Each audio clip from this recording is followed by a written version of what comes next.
आप हैं इधर, आप होते हैं इधर, आपके पास कितनी जगह है माशाल्लाह।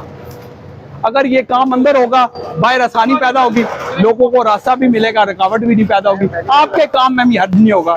हम नहीं चाहते कि आपका कोई नुकसान करें, लेकिन आपको बता सकते हैं कि जो वायलेशन है वो वायलेशन है, उसको आप आइंदा नहीं करते प्लीज।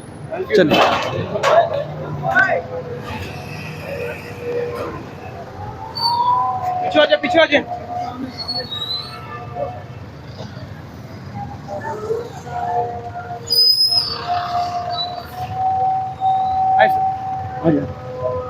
अब ये जो है, ये तो तकरीबन जगह, वो आगे जो पाइप पड़े हैं ये पूछते हैं कि ये पाइप बाहर किसने रखे हुए हैं, क्यों पड़े हैं।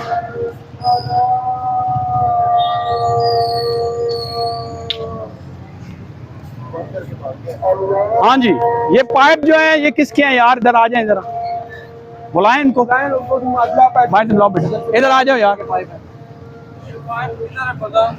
इनसे ना इनका बनाने दे जो मर्जी बनाने दे, वो उनको बुलाएं, जरा ऑनर को बुलाएं, ऑनर को।